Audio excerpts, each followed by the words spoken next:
자, 이번 시간은 28페이지고요. 제3절 관리처 관리사무소장. 자, 이렇게 정리가 됩니다. 우리가 그 전에 누가를 제외한, 그러니까 무엇을, 주택을 어떻게 관리 방법에 대해서 이제 공부를 했습니다. 자치 관리든 위탁 관리든, 그죠? 자, 그리고 나서 이제 정말 누가 관리할 것이냐에 대한 이야기. 자, 지금부터 이제 진행을 하는데, 28페이지요. 제3절. 자, 보도록 합니다. 자, 세 번째, 관리 주체입니다. 자, 우리가 이제 관리 방법에서도 간단하게 살펴보셨지만, 이 관리 주체라고 하는 것은 어떠한 관리 방법을 선택하느냐에 따라서 달라졌어요. 그죠? 그래서 자치 관리하는 경우에는 관리사무소장, 위탁 관리하는 경우에는 주택관리업자, 사업주 관리 중에는 사업주체. 자, 그래서 이 관리 주체라고 하는 것은 전체 입자 등이 관리 방법을 어떻게 선택하느냐에 따라서 일단 달라질 수 있다는 거죠. 지금 저 화살 방향에서 보시는 것처럼 이렇게 된다는 거죠. 이렇게 되는 게 아닙니다. 그죠? 그러니까 관리 주체가 먼저 선정되고 관리 방법을 택하는 것이 아니고, 관리 방법을 선택하면 관리 주체가 결정이 돼요. 자, 좋습니다. 이 방향 일단 정리할 수 있어야 되고요. 그러면 이 관리 주체가 이제 업무를 하게 되죠. 그러니까 이제 관리 주체라고 하면 말 그대로 관리와 관련해서 책임과 권한을 가지고 업무를 집행하는 자를 관리 주체라고 합니다. 자, 그런데 우리는 실제 관리사무소 가면 관리사무소장님이 일하시는 거 아니에요? 이렇게 이제 생각을 하게 됩니다. 그러면 그럼 또 관리 주체와 관리사무소장은 또 어떤 관계지? 이렇게 이야기가 될 수가 있어요. 관리 주체와 관리사무소장은, 관리 주체라고 하는 것은 법으로 책임, 권한, 의무를 주어준 자를 관리 주체라고 합니다. 그러니까 쉽게 얘기하면 주어, I, 누가, 이런 개념이고요. 관리사무소장은 관리 주체를 법으로 자, 책임지고 일을 해 라고 이야기를 하면서 실제 업무를 하는 사람이 필요할 거 아닙니까? 그죠? 실무를 해야 될 사람이 필요하잖아요. 그러니까 실무를 해야 될 사람이 진짜 일을 해야 되는데, 그래서 이 관리사무소장이 이 법에 나와 있는 사항을 이제 집행하게 되는 거죠. 집행하는 것이 곧 실무다 그랬습니다. 자, 이런 관계에 있다라는 걸 일단 기본적으로 틀에 넣어둡니다. 그래서 여기는요, 이제 시험 쪽에서 좀 말씀을 드리면, 뭐 당연히 나오죠. 당연히 나옵니다. 18회에서도 관리체도 나오고 관리사무소장도 나오고 다 나왔어요. 근데 결론적으로 말씀드리면, 여기는 무지하게 처음에 공부할 때는 어려워요. 시험에는 나오는데 어렵습니다. 그런데 시험 문제는 쉬워요. 이게 무슨 얘기냐면, 잘 볼까요? 관리 주체가 무슨 일을 할까요? 관리사무소장님이 이 업무를 집행하고 어떠한 일을 집행을 할까요? 많은 일을 하죠. 우리 실무책 맨 앞에서 맨 끝에까지 일을 전부 다 하는 건데 얼마나 양이 많습니까? 많은 일을 합니다. 많은 일. 그러니까 그 많은 일이 정리가 안 된 상태에서 들여다보면 너무나 이게 너무 많다, 이렇게 느껴질 수가 있는 거예요. 그래서 이거는 이제 단순하게 막 그 내용을 외우고 막 이렇게 뭐 형광펜 긋고 이러다 보면 이게 잘 정리도 안 될 뿐더러 어렵습니다. 그렇기 때문에 이 부분은 무슨 일을 하느냐 그러면 많은 일을 한다 이렇게 하고 끝까지 가봐야 돼. 그걸 다 공부를 해봐야지. 뭐 관리비도 부과를 해보고 장기선 계획 조정도 해보고 하자보수도 그 절차를 공부를 해봐야지. 안전관리도 해봐야지. 이런 일을 관리처가 하는구나 라는 걸 아는 거 아닙니까? 그리고 나서 관리처 업무를 보면 이거 외울 게 아니죠. 늘 공부했던 거구나 라는 걸 알 수가 있는 겁니다. 그래서 처음에 내용을 막 외우려고 접근하다 보면 되게 어렵다 이렇게 느낄 수가 있어요. 근데 이제 시험은 쉽다 그랬잖아요. 그 시험은 쉬운 이유가 관리주체 업무가 뭐냐, 관리사무소장 업무가 뭐냐, 전체 다 하기 때문에 업무가 아닌 것을 객관식화하려면 다른 사람의 업무를 집어넣어야 돼요. 문제를 구성을 하려면. 이제 그래서 통상 이렇게 이제 입자대표회의의 의결사항과 좀 이제 비교를 하는 형태의 문제를 구성을 하게 됩니다. 관리체 업무와는. 근데 말씀드린 것처럼 관리주체는 집행기구고 입자대표회의는 의결기구이기 때문에 그 색깔을 누구나 다 알아요. 지금 뭐 여러분들 또 국회에서 하는 일과 행정부에서 하는 일을 구분 못 하나요? 다 하듯이 결과적으로 문제 나오면 답을 쉽게 맞출 수가 있다. 관리사무소장은 좀 문제 형태가 약간 지엽적일 수 있습니다. 그러니까 세부적일 수 있어요. 왜냐하면 이 사람은 실제로 일을 하는 사람이기 때문에 잘못하면 안 되잖아요. 그죠? 세부적인 이야기가 나올 수 있고, 요거 이제 틀을 가지고 공부를 하기 때문에, 크게 이제 세 가지 정도의 틀을 가지고 공부를 하기 때문에 관리사무소장의 업무를, 이렇게 정리를 할 수가 있고, 결과적으로 이제 시험과 관련해서 접근이 가능하다. 자, 그러면 이제 지금 단계에서는 이제 정리를 하면, 관리주체의 많은 업무가 있다. 그죠? 그래 입자대표의 의결사항과 이제 비교를 하는데, 뭐 이것도 아직 공부를 안 했으니까 비교가 잘 안 될 겁니다. 그러니까 일단 가시고, 다시 오셔서 이제 정리하기로 하고, 그 다음에 요 관리사무소장은 일단 관리체 업무를 집행해야 되죠. 법으로 정해놓은 걸. 그래서 첫 번째로 관리사무소장에서 공부를 하셔야 될 것 중에 첫 번째가 관리 주체의 업무를 집행하기 위해서는, 이 업무를 집행하기 위해서는 관리사무소장이 힘이 있어야 된다는 거죠. 관리 주체 업무를 지휘하고 총괄할 수 있어야지 집행을 할 수가 있다라는 겁니다.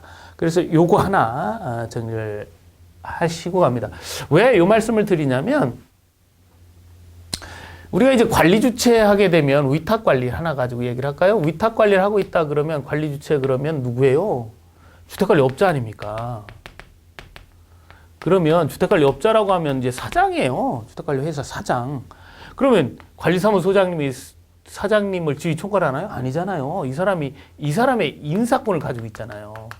그러니까 이렇게 생각하면 이게 잘 안 들어올 수가 있어요. 그러나 이건 인사권을 주택관리업자가 관리사무소장이 인사권을 가지고 있다는 얘기고, 실제 일은 관리사무소장이 하기 때문에 관리체 업무를 지휘 총괄할 수 있는 힘을 주지 않으면, 주택법이 주지 않으면 일을 할 수가 없다는 거죠. 그래서 요거 하나 기억을 하시고, 두 번째 관리사무소장은요. 관리사무소장은 우리가 의무관리 대상이라고 이야기를 하면서 300세대 이상 또 500세대 이상 이렇게 이야기를 하면서 이 주택관리사 또는 이제 주택관리사부, 이게 이제 그 세대수에 맞춰서 관리사무소장 업무를 하라고 하는 거 아닙니까? 그래서 보인지 사인지 신고하라는 거 아니에요. 그걸 우리는 배치 신고라고 합니다. 그래서 요 배치 신고에 대한 개념은 세부적으로 좀 정리를 하고 있어야 되겠다. 자, 그래 이제 처음에 이제 배치된 날에 이제 배치 신고 하잖아요. 15일 이내에 하게 됩니다. 배치된 날로부터. 자, 그리고 이제 일을 하다가 잘못돼서 본의 아니게 고의나 과실로 입주자에게 재산 손해를 끼쳤다. 그러면 이걸 그 손해에 대해서는 어떻게? 그렇죠. 배상을 해야 되는 문제도 있잖아요. 그래서 요 손해배상 책임과 관련해서도 좀 세부적으로 정리를 하고 가야 되겠다라는 겁니다. 그래서 이 관리 방법에서 넘어온 이 관리처와 관리사무소장의 관계가 굉장히 교재상으로 보면 이게 이제 전체를 다 이야기를 하기 때문에 한 번에 이렇게 딱 잡히질 않아요. 그래서 이제 굉장히 힘들어하는 경향을 띠고 있는데, 실제 시험은 쉽기 때문에 이걸 이제 부담 갖고 공부를 하는 것이 아니라 관리 주체와 관리사무소장 관계를 정립한 후에 관리사무소장을 세부적으로 이제 해야 되는 부분에 있어서는 지금 단계에 정리를 해둔다. 요렇게 이제 해놓고 교재를 보시면 훨씬 더 쉽게 뼈대를 잡을 수가 있습니다.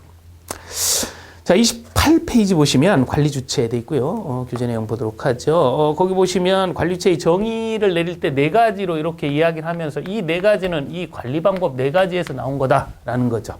그죠? 그래서 무슨 관리하는 경우에는 누구, 무슨 관리하는 경우에는 누구, 또 임대주택은 누구, 이런 식으로 표현을 하고 있다는 거예요. 자, 이렇게 해서 이제 정의를 내렸고, 이 관리 주체는 당연히 의결기구가 아니죠. 관리기구입니다. 볼 수 있고, 관리 주체의 주요 업무를 이야기를 하고 있어요. 거기 보시면 공용부문, 유지보수, 안전관리, 경비, 청소, 소득, 쓰레기 수거, 뭐 관리비, 장선 충당금, 관리 육중 얘기를 하는데, 저 말씀드린 것처럼 이게 전체에 다 나와요. 우리 교재로 얘기하면요. 공용 부분의 유지 보수와 관련되는 부분은 6, 7, 8장. 안전관리와 관련되는 부분은 10장. 경비청 소득 쓰레기 수거는 9장. 또 관리비 사용료 징수 이거는 4장. 또 장선 충당금은 또 6장. 뭐 관리규약 2장. 뭐 이렇게 이제 나오고 있잖아요. 그러니까 이 부분은 사실 전체적인 내용 정리가 된 후에 이렇게 모아 놓으시면 된다 이렇게 생각하시면 돼요. 자, 이게 이제 법으로 정한 관리처의 주요 업무입니다. 이거 외에도 이제 회계 서류를 작성 보관한다든지 계약서를 공개 뭐 쭉 나오죠. 그래서 요 내용, 나오는 내용은 이제 해당 부분에서 공부를 합니다. 그래서 뭐 회계관계 서류는 회계관리에서 공부를 하고요. 뭐 계약서도 마찬가지고요. 그 다음에 이제 거기 보시면 주민 운동시설 위탁 운영. 또 그 전에 보시면 관리처 동의사항이 있는데, 이건 체크를 해둡니다. 관리처 동의사항은 여러분들 제 5장 대외 업무할 때 할 거예요. 관리처 동의사항, 그 제 5장에서 합니다. 자, 그때 한번, 왜 그러냐면, 거기 그 관리처 동의사항의 1호를 보시면, 법제 42조 2항 제 3호, 요 표현 때문에 그래요. 법제 42조 2항 제 3호가 어떤 얘기냐면, 요걸 이제 정확히 알아야 거기에 따른 이렇게 됐으니까 그걸 할 수가 있잖아요. 여러분들 그 교재를 잠깐 5장을 잠깐 다녀올까요? 예. 어디로 잠깐 가보시냐면 188페이지. 188페이지에 보시면 거기 이제 행여가 등이라고 나오고요. 거기에 나와 있는 1, 2, 3, 4 그 이야기가 거기에 42조 2항 제 3호가 뭐냐면 그 양가로 3번 맨 188페이지 맨 하단에 있는 양가로 3번이에요. 공동주택 훼손, 파손 이 얘기죠. 그 이야기. 그 이야기에서 정하는 경미한 행위는 또 뭐냐면 189페이지에 그 박스 안에 있는 창틀 문틀 교체를 얘기를 합니다. 이건 관리처 동의사항이다 그 얘기죠. 그래서 이런 이야기를 정확히 구분할 수 있어야 되고 연결이 되기 때문에 요 관리처 동의사항은 5장 행여가 공부하실 때 하고 7번의 주민운동시설의 위탁은 공부했죠. 간단하게 한 듯 하지만 우리가 어디서 했습니까? 그렇죠. 관리방법 결정하는 거, 관리규약 개정하는 거, 주민운동시설 위탁하는 거는 그 제안과 결정 절차가 어떻다? 같다. 이렇게 하면서 공부를 했습니다. 자, 그 다음에, 뭐, 하자보수, 장기수선 계획, 안전관리, 안전점검, 장기수선 충당금, 이런 이야기들이 어디에? 그렇죠. 우리 해당 부분을 공부하실 때 탁탁 나오는 부분이에요. 그죠? 그 부분을 이제 정리를 하시면 됩니다. 자, 이렇게 공부를 하셔야 되는데, 이거를 지금 단계에서 장기수선 계획 조정전 교육은 시도지사가 하고, 이거는요, 오히려 굉장히 그 부담만 가고 양만 많아집니다. 그러니까 내용 자체의 학습은 해당 부분에서 하는데 유독 이제 느끼는 건 있어요. 이 관리처 업무를 지금 보면서 이제 행위허가라든지 또 하자보수라든지 또 장기수선 계획,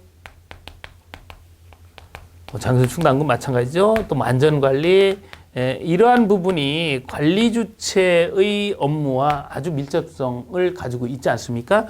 그래서 여러분들께서도 이 부분을 공부를 하실 때는 좀 정신을 바짝 차리셔야 돼요. 강론에서. 그래서 이건 이제 제 5장에서. 요 두 부분은 제 6장에서. 요거는 제 10장에서 정리를 합니다. 그래서 이러한 내용들이 잘 정리가 되셔야지 여기 나와 있는 것처럼 뭐 정립 의무는 누구에게 있고 수립은 누가 하고 조정은 누가 하고 교육은 누가 받고 이런 이야기들을 다 정리할 수 있는 겁니다. 예. 자, 그 다음에 이제 관리사무소장 이야기를 하도록 하죠. 관리사무소장. 그래서 이 관리사무소장은 이 배치 문제가 있어요. 그죠? 배치 문제. 그러니까 시작을 하려면 딱 어디 몇 단지 관리사무소장이 모신다. 그러면 이제 배치 신고라는 걸 합니다. 그래요. 그래서 이제 그 이 관리사무소장은 의무적으로 이제 배치를 하게 되는데 그거를 우리는 이제 의무관리단지다 뭐 이렇게 표현을 하고 있잖아요. 그래서 의무관리 대상에는 당연히 주택관리사를 배치를 합니다. 자, 그런데 이 의무관리 대상을 좀 풀어보면요. 요거는 이렇게 이제 두 가지로 이렇게 나뉘어져요. 하나는 500세대 미만과 500세대 이상으로 이렇게 이제 나눠봤을 때 500세대 이상에는 주택관리사, 500세 미만에는 주택관리사, 뭐 주택관리사 보 이렇게 이야기를 하죠. 그래서 사실 이제 법령에서는 주택관리사를 배치해라 의무관리 대상 이야기를 하고 있지만 500세 미만에서는 보를 사에 가름해서 배치할 수 있는 거죠. 이렇게 해서 이제 나중에 또 이제 이 관리사무소장은 주택관리사니까 이 주택관리사 제도에 대한 부분도 이제 남겨놓고 있는 겁니다. 자, 제도 이건 이제 다 보시기로 하고 지금 이제 보시는 것처럼 요 500세대 미만이냐 이상이냐에 따라서 요 부분이 이제 구분이 됩니다. 그래서 33페이지에도 보시면 양가로 1번 해놓고 관리사무소장 배치 의무 해서 거기 관리 업무 인계하기 전에 사업 주체 뭐 주택관리업자 입자 대표 다 인사권자잖아요. 이자는 누구를 주택관리사를 관리사무소장으로 배치하는 거예요. 사 등이 아니죠. 등이 아니에요. 대신 그러면 500세 미만 이 보는 뭡니까? 라고 하면 500세 미만 그 단서에 나와 있죠. 공동주택에는 사를 가름하여 보를 관리사무소장으로 배치할 수가 있는 겁니다. 자, 그래서 이제 요 규모에 따라서 누가 가는지를 일단 정리를 했어요. 교통 정리하고 그럼 거기 가신 관리사무소장님이 이제 하셔야 될 일, 그게 업무죠. 그래서 이제 처음에 이제 그 업무를 검토를 할 텐데 그 업무를 검토를 하면서 그 박스 안에 들어있죠. 입자대표에서 의결하는 거. 집행기구이기 때문에 입자대표에서 의결하는 거, 집행하는 거 필요하죠. 당연히 필요하고, 그 하자 발견. 이건 이제 아직 하자 보수를 안 했으니까 이건 그냥 넘어가고요. 그 다음에 세 번째 보시면 관리 주체 업무를 지휘 총괄한다. 여기 있잖아요. 그죠? 이렇게 관리 주체 업무, 그 주요 업무를 지휘 총괄하는 업무를 가지고 있다. 이건 국토부령에서도 한 번 더 얘기하고 있어요. 관리 주체 업무를 지휘 총괄해라. 이런 업무를 관리사무소장이 가지고 있다.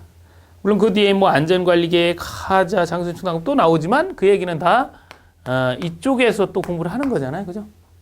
이쪽에서 뭐 하자보수, 장기손계획, 안전관리계획 이쪽에서 공부를 하는 거기 때문에 이제 그 전체적으로 요 내용이 나왔다 그래서 이렇게 단순하게 암기하고 하는 거 아닙니다. 그죠? 행위허가나 하자보수, 장기선 계획, 이쪽 내용을 검토를 하시면서 진행할 수 있도록 그렇게 합니다. 자, 어쨌든 여기에서는 그 사무에 있는 관리체 업무를 지휘 총괄한다. 요 이야기. 이거 하나로 관리사무소장과 또, 그렇죠. 관리 주체를 정리를 했습니다. 자, 그 다음에요. 그 밑에 보시면 이제 요런 표현들이 이제 요즘 잘 이해가 되는 표현이에요. 그러니까 여러분들 입장에서 보면 이렇게 법적인 용어나 소송, 뭐 재판 이런 것들이 사실은 접근하기가 좀 어렵습니다. 근데 이런 권리구제와 관련된 부분들이 이제 지문이 많이 되는 경향을 가지고 있는데 요 18회 때도 요 지문이 나왔죠. 입자대표에서 의결하는 업무 관련해서 입자대표를 대표하는 자는 본인의 업무가 있어요. 뭐 미국으로 출장을 갈 수도 있고요. 그죠? 그렇다 보니까 실제로 이 아파트 일을 하다가 개인 일과 겹치면 개인 먹고 살아야 되니까 개인 일 해야죠. 그럼 아파트 일은 누가 합니까? 그 업무를 대신할 수 있는 사람이 필요하죠. 그게 바로 누구냐? 관리사무소장이다. 그 얘기예요. 그래서 입자대표에서 의결한 업무와 관련하여 입자대표를 대리하여 재판상 또는 외의 행위를 할 수 있다. 이거는 이제 이렇게 하나 이해를 하시면 될 것 같아요. 자, 그 다음에요. 34페이지에 보시면 관리사무소장은 선량한 관리자의 주의를 다해라. 뭐 이건 기본 아니겠습니까? 예, 네 번째 봅니다. 배치 내용과 사용할 직인을 시장군수청장에 신고해라. 요 얘기인데요. 이게 이제 배치 신고입니다. 그래서 지금 이제 그 내용을 보니까 배치 신고를 누구한테 하라고요? 그렇죠. 시장 군수구청장에게 해라. 이자를 우리는 이제 시장 등 이렇게 불렀으니까 이렇게 이제 이야기를 하기로 하고요. 자, 신고합니다. 변경돼도 신고를 합니다. 이렇게 신고를 해요. 그래서 이 사람이 이제 신고권자가 되는 겁니다. 그런데 주의하셔야 될 건 뭐냐면 이 배치 신고는 누가 하는 거냐면 배치된 주택관리사 또는 보고하는 거 아니에요? 관리사무소 소장님이 하시는 거잖아요. 그 소장님께서. 그 배치 신고를 하는데 그러면 시장군수구청장한테 하라 그래서 시군구로 가느냐? 직접 가지는 않습니다. 서류는 배치 신고 이제 서류를 이제 챙기셔서 거기에는 서류를 챙기셔서 어디로 가냐면 주택관리사 단체에 제출을 해요. 주택관리사 단체는 주택관리사 협회 지금은 이제 현행 한 곳뿐입니다. 그래서 이 서류를 단체에 이렇게 제출을 하죠. 그래서 이거 이제 15일 이내에 제출해라. 그러면 이 단체가 모아서 시장군수구청장에 갖다 주죠. 요거는 분기별로 갖다 줍니다. 그러니까 실제로는 여러분들이 그 제출하신 서류는 단체인 주택관리사 협회에 제출했지만 실제로 그거는 분기별로 모아서 시장에 다 간 거죠. 그죠? 그러니까 신고권자는 시장군수구청장이 돼요.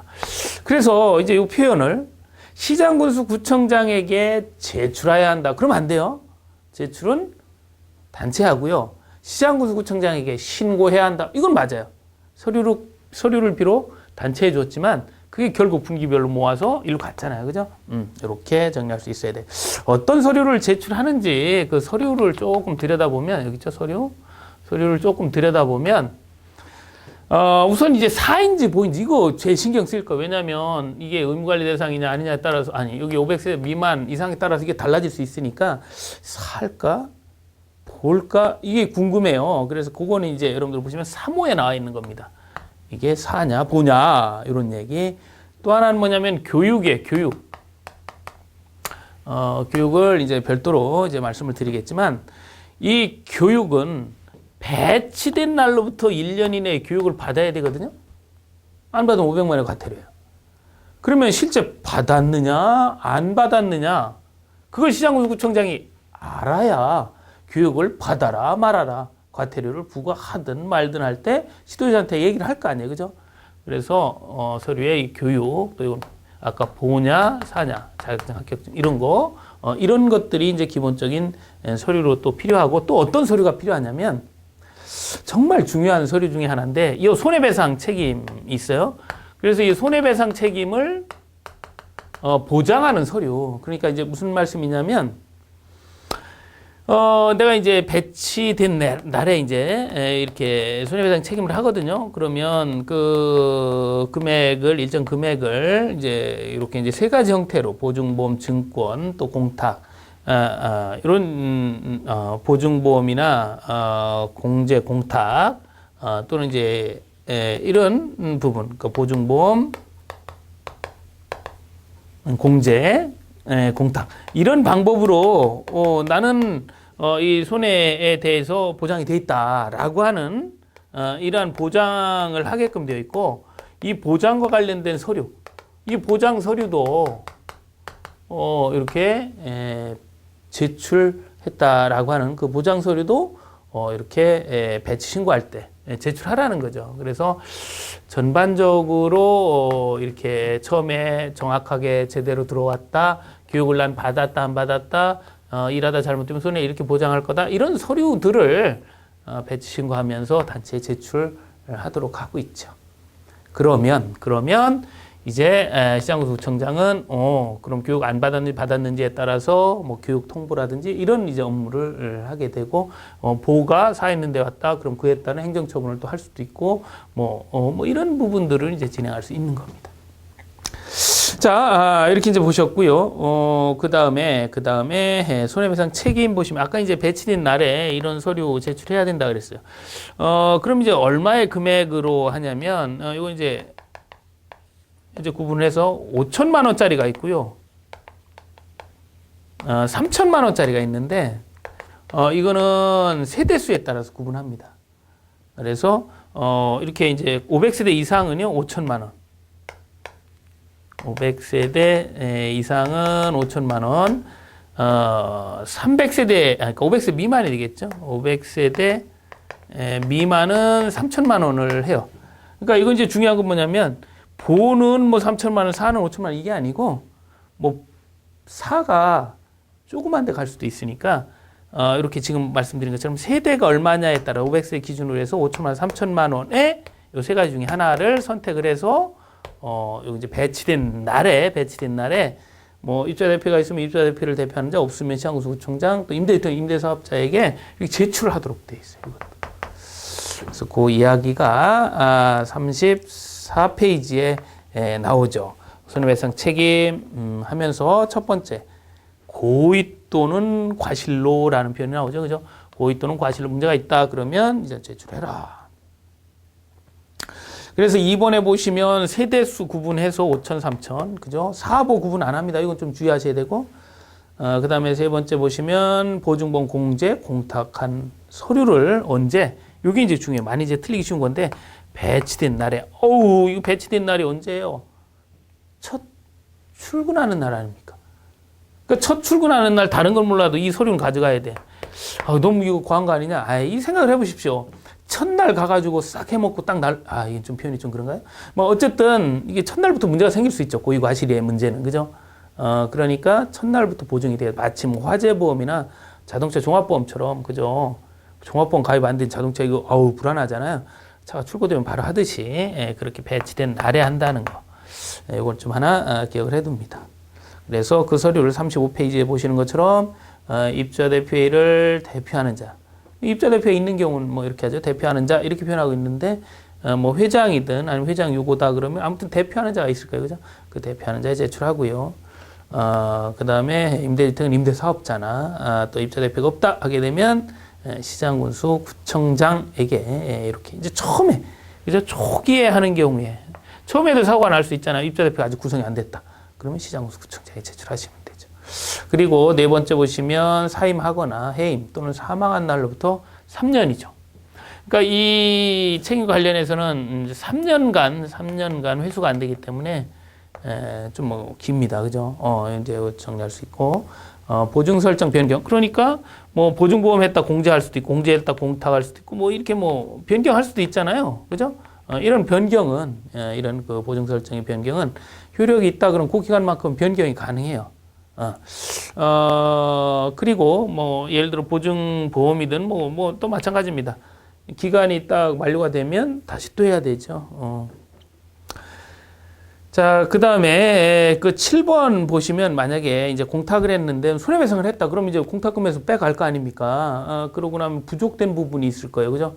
그 부족된 부분을 15일 이내에 충전합니다. 그러니까 그 부분은 뭐냐면 우리가 이제 배치된 날에 부터 이렇게 손해배상을 하도록 하고 있지만 되어 있다면 조금 부족한 부분은 15일 이내에 채우면 된다. 이렇게 해석을 하시면 될 것 같아요. 자, 이렇게 해서 이제 관리주체와 관리사무소장에 대한 부분을 학습을 하셨는데요. 다시 한번 말씀드리지만 이 부분은 정말 처음에 공부하실 때 추상적이에요. 정말 그렇습니다. 그래서 미리 말씀드렸는데 정말 추상적이라서 이게 잘 안 잡혀요. 공부를 해도 요거 정도만 잡힙니다. 요 두 가지만. 오히려 요 두 가지가 막 지엽적으로 했잖아요. 요거는 정리가 돼요. 배치 신고도 정리가 되고 손해배상 책임도 정리가 되는데 나머지 내용이 싹 정리가 안 됩니다. 그게 당연한 거다. 이런 말씀 드렸어요. 그죠? 처음부터 이 관리체 업무를 다 알고 있다면 그건 이 실무에 아주 능통한 사람이죠. 여러분들이 이제 그렇지 않기 때문에 요 내용이 잘 정리가 안 될 수 있는 것이 당연한 것을 억지로 외우려 하지 마시고 이 부분은 그렇죠. 교재 전 범위를 통해서 특히 이 행위허가 하자보수 장기설계 안전관리 이 부분을 통해서 정리가 돼야 됩니다. 그렇다 보니까 역으로 얘기하면 이 부분은 해당 부분의 실무로서 가치도 있지만 지금 여기 관리주체라는 부분에서도 굉장히 중요한 부분이기도 해요. 그래서 뭐 이 부분이 이제 실무에 있어서 꽃이다. 뭐 누가 관리하느냐 관리주체 그 업무와 관련된 부분이라서 굉장히 중요한 부분입니다. 그래서 해당 부분에서는 상당한 중요도를 가지고 이제 말씀을 드릴 거고요. 자, 어쨌든 이 부분은 끝까지 학습하시고 이 부분을 잘 학습하시고 여기서 정리를 해보시면 요게 이제 틀이 보이죠. 그리고 이제 시험과 관련해서는 뭐 지금까지 관리처는 이때 의결사항과 비교하는 형태가 나오니까 크게 염려는 안 하셔도 돼요. 근데 이제 공부하시면서 처음에 이제 관리처 업무가 이제 한꺼번에 다 몰려오니까 아는 건 없는데 업무라고 그래서 이제 한꺼번에 오니까 부담을 가질 수 있는 것이에요. 그래서 그렇게 공부하는 곳 아니다. 그냥 가볍게 넘기시는 곳이다. 다만 관리 주체와 관리사무소장의 관계라든지 또 관리 방법과 관리 주체의 관계 이건 놓치시면 안 돼요. 아직도 이제 교재도 그렇게 편제된 교재들이 많아요. 처음에 주택 나오고 관리 주체 나오고 관리 방법 이렇게 나옵니다. 교재 순서가. 그러니까 마치 관리 주체가 결정이 되고 그리고 관리 방법을 결정하는 것처럼 이렇게 느껴지는 거죠. 그건 아니죠. 관리 방법이 자치냐 위탁이냐에 따라서 그 관리의 형태는 달라지죠. 자치하는 경우와 위탁하는 경우가 같습니까? 다르죠. 왜? 관리 주체가 다르니까요. 이 관리 주체는 관리 방법이 다르기 때문에 그렇습니다. 그래서 화살표가 이렇게 된다는 거 꼭 이해를 하시고 그러면 관리 주체와 관리사무소장은 관리처 업무를 집행하기 위해서 실제 업무를 해야 될 사람이 필요하니까 그래서 관리 주체는 모두 관리사무소장을 두죠. 일을 하라라고. 그러면서 일을 하라라고 하면서 뭐래요? 첫 번째 이거. 내 업무를 모두 지휘충돌하게끔 권한을 주는 겁니다. 해라. 마음껏 해라. 그죠? 그리고 하다가 잘못되면 손해배상도 하고 제대로 배치가 됐는지도 확인하겠다라는 겁니다. 이렇게 정리를 해놓으면 이게 조금은 이제 간단하게 정리가 되죠. 다시 한 번 말씀드리지만 이 부분이요. 필요 들면 한도 끝도 없습니다. 업무 그게 A부터 Z까지죠. 자, 좋습니다. 자, 이렇게 이제 보셨고, 그 다음에는 이제 우리가 임무관리 대상에 주택관리사 또는 보호를 둬야 된다, 이렇게 표현하니까, 주택관리사 제도와 관련된 부분, 이거 이제 다음 시간에 진행할 수 있도록 그렇게 하겠습니다. 자, 여기까지 진행을 하셨고요. 예, 수고하셨습니다.